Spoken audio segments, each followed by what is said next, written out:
Hi, everyone. Welcome to Sugar and Spice and everything in between. I'm Nilsa, your host, and this is my first time doing video on this podcast.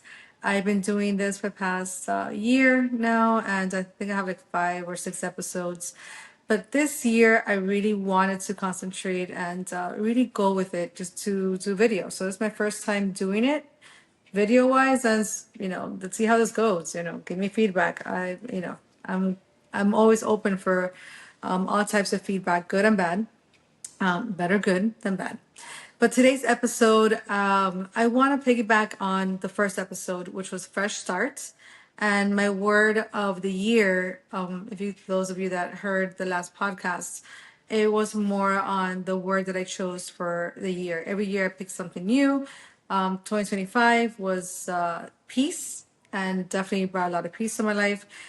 This year I chose the word rekindle, and exactly it's kind of weird, kind of a weird sense that I chose that word, because the minute I said that out loud back in December that was going to be my word for the year, and kind of went with that, I've had people from the past, like that I haven't spoken to for many years, reach out to me and just kind of say, "Hey, how are you? How's it going?" And it's like, and just random people from high school and from old jobs is kind of interesting how you say something and the universe will kind of bring that forth.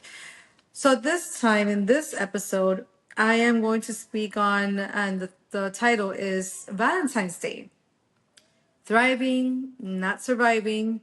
And what does that look like for most of us, right? And I say most of us, over 40, over 30, or just recently divorced, single mothers. It's a lot of variations to Valentine's. A lot of emotions come out of this in Valentine's. It is the day of love, and people make it seem like you have to have someone next to you, or we've been told that it's kind of you have to have a date and go on dinner and so forth and just make it romantic.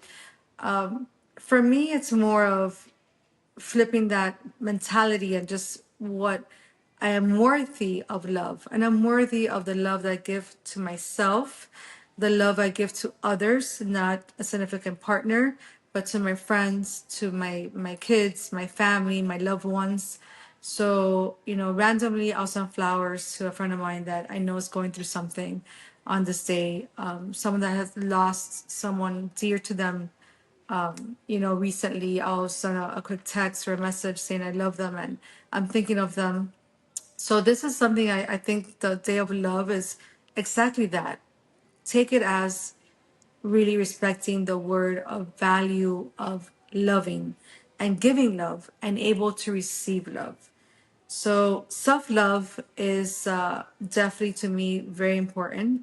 Mental health is a huge thing. So definitely, if you feel that this day or this era really makes you think something of being unhappy or depressed, definitely seek help. That really does. It really is a huge difference for a lot of people when they do seek that mental health counselor or someone that can really help them and reach out to them. Friends are great. And don't get me wrong. I have a lot of good girlfriends that I'll definitely go to and I'll speak to, but definitely a professional will definitely be able to help. When you're really down and about with that. So reframe the day, reframe it to your love to yourself, to someone else. Give and accept, receive, and so forth. If you're single on Valentine's, people will think of you as like, oh, poor you, poor me. I'm by myself. No, I have no one to kind of go out with or to celebrate this day with or whatever have you. But nowadays, the, I think now it's kind of even form of empowerment to it's okay to own it. I don't need to have someone on Valentine's. I have my girlfriends make it a Galentine's. I have a lot of girlfriends that are doing Galentine's this year. I am very fortunate to have a very good group of friends that we'll just get together and just kind of hang out, on Valentine's or even before or after Valentine's. So it's always a good time. But again, some of us don't have that. So again, go back to that reflection of self-love. Do a solo date, spa date. I say go watch a movie by yourself. That could actually happen. I used to do that a lot before my marriage, when I lived in downtown Miami many, many, many, many moons ago, many years ago. I used to go by myself to dinner and in my early 20s. And that really gave me a lot of power of confidence to be okay in my own skin and my own way to do things. So if you're single on Valentine's, congratulations. And maybe in order. You have saved yourself an emotional energy to be wasted. So situationship and a dinner you really don't want to be in. So think of it that way, right? Flip the script and not be so negative about it. Maybe it's a positive thing that you're single on Valentine's. And like I said, we were always taught to be fulfilled and to be chosen. And at the end of the day, it's if someone chooses to be with you, that's great, respect it 100%. I will say that, I have my boundaries, so I'm very selective on who I give my energy to. So I just don't like to go on. It's not something I want to be with someone just because I'm bored. I want to go on a date type of thing. If I am going out with someone, it's because I really want to spend that time with that person and respect that time. And I hope they respect mine as well. So there's a saying, and I read it somewhere, that says loneliness in a relationship hurts more than being alone. And that really really resonated with me, and in my past relationship, almost at the end it felt that that was the case. But again, not everybody goes through that. Everybody has a different journey. So but remember that if you're in a relationship that you feel that it's definitely not the right fit for your growth or where you want to be at, really reflect, do you have to be here? Do you want to be here? And if you're are not happy, really seek the reason why and try to remedy that. So again, you want to look out when you're trying to go out and date again, and Valentine's Day will get that out of you. Like, are you ready for dating? Are you ready to go out there again? Especially if you came out of a long relationship, a meaningful relationship, a divorce. Are you ready to just go in all into a relationship? Be careful, because you don't want to be stuck on attention versus the intention. So are you dating or someone dating you for the attention instead of versus an intention to date you, to value you? So are they valuing you, or are they looking for a vibe? Are they looking for, kind of just hanging out with you? Some if a guy tells you, I want to see where this goes, I would say, no, no, no, boo. I am not a road trip. We're not gonna see where this goes. I need to know if we could definitely see where this goes. We're not gonna go all in at the beginning, but if finding someone that's emotionally available and ready to date is extremely hard. I don't know if it's only in Miami, but definitely extremely hard. And once you find someone that is emotionally available and wants to be with you and kind of checks all the boxes in a way, you still have to think, is that person right for you in your circumstance? So three things have to fit in: the person, the circumstance, and the timing. So those three things have to align, at least in my perspective, in my humble opinion and my experience.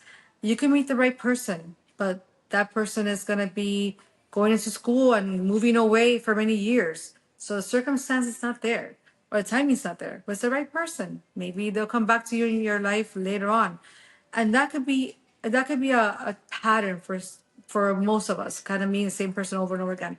The timing is not right, the circumstance is not right, so that is not the right person for you. So again, when it goes into dating, are you ready to date? There's a lot of soul searching that I did for myself after my, not even my divorce, but even after recent relationships that I have. I never jump into another one off the bat. It's not something that I like to do for my own mental health, because it starts messing with me. Obviously, just like what happened.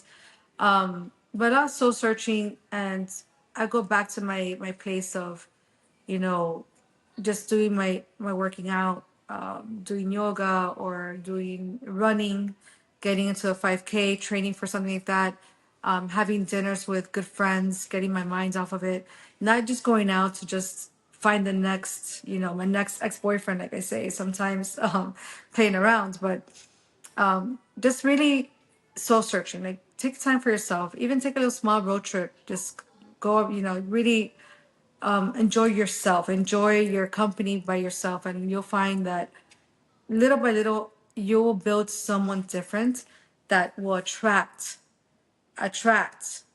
that person that is meant to be with the life you're building and the growth that you're building. I always said you hang out with people that will make you who you are. There's a saying in Spanish, dime con quién tú estás, te digo quién tú eres. Right, I speak Spanish, so it's all who you hang out with. So always gravitate or surround yourself with people that will cheer for you. But not only that, but in silence, build you up. And that's very important to understand. In silence will build you up. Not just be like, okay, yeah, we're gonna do this together, yay. And then when time comes, it's like, oh, I can't, or this and that. But in silence will tell you, you got this. You're gonna run a 5K. I will run with you on Sunday morning, but that's the only time I could give you. That's perfectly fine, because they're helping you build something that you want to get to, a goal. So why did I bring this up on Valentine's? Because again, like I tell you, it is surprising how sometimes you forget the ones that may have just gone through something, or a breakup or a divorce, or they're alone, and reached out to them, because someone may reach out to you and surprise you. Say, wow, this person actually remembered who I was, or what I went through, what I'm going through. And those are the moments that really resonate, for me as a person, that you're humble, that you're kind, that you're available, that you're a friend, that you're a family member, that you're a human. So Valentine's is about love. And love is in a lot of comes in a lot of forms and a lot of ways. Doesn't have You don't have to know someone for such a long time to feel a love or cariño for them. I have a lot of cariño for a lot of people that I just met a couple months ago in my life, and I connected with them. I feel them, and you know, females and males. It's just friendships. It's just like, wow, I see you, and that is something that brings me more joy. It really does. It brings me more joy than going on a date with someone that I'm like, maybe I like them, maybe I don't, whatever. I listen. I'd rather have a good dinner with someone I could laugh with for hours than with a guy that's, let's just say, a super good looking guy that, has all the money in the world, that wants to, talk about themselves for the next 3 hours. And I've been on those dates. Not gonna mention any names, but I've been on those dates where I'm like, oh my God, mátame, get me out of here. I do have, I think, I'm not gonna say my tricks and trade, but I do have code words where I'll be like, I'll text one of my girlfriends. I'm like ASAP, get me out of this, call me, whatever. I very rarely have had to do that. I think once or twice. And yeah, it was just, oh my God, what am I doing here? This is not happening. But yes, dating has opened my eyes to a lot of people don't realize how important it is to really love yourself first, understand who you are first, before you go out on a date, before you go out dating, before you give your energy to someone in the right context. And again, a lot of people are out there just to kind of grab your energy and just do your vibe, and that's about it. And it's very sad because I think you need to value yourself a little bit more than that. um you know, being single on Valentine isn't a failure. It isn't a failure. It's proof that you're not afraid to wait for the right kind of love that matters and that matches the life that you're becoming or that you have built if you're on that journey. I hope that this has resonated with someone out there. You know, again, these are just for me my thoughts, my words of things that I think about that keep me sane from my daily life of just trying to cipher everything out, and being very real, being very raw, and just you know, kind of just saying what comes to my mind at the end of the day. But Valentine's Day, being single, again, it's not a failure. I am thriving still. I am in love with myself. Some days I'm not, some days I am, but ultimately I do appreciate, I know I'm worthy of love. All of us are. And in all phases and places of our lives, as a mother, as a daughter, as a friend, as you know, a coworker, as someone just on the street saying hello, you are worthy, and that person's worthy to show some love and compassion. And I think that is what Valentine's really is all about. And if you have someone very special, near and dear to you, a partner, a spouse, please make sure that you make them feel special on Valentine's, but mostly every day. Tell them I love you, love them, kiss them, hug them, you know, make them feel valued because they choose you every day, either you think it or not. That person chooses you every day. So if it's not a toxic relationship, if it is, you kind of know that. But if it's not a toxic relationship, it's a beautiful relationship, really cherish that. And you know, definitely give lots of hugs and kisses and other cute things that you could do that I'm not gonna say. But yes, you could go, you know, get wild. We all love that. But until the next time, my beautiful people, please stay safe, stay healthy, stay close together to the people you love, and always have faith in your heart. And that's it. Bye, guys. Let me know what you guys think.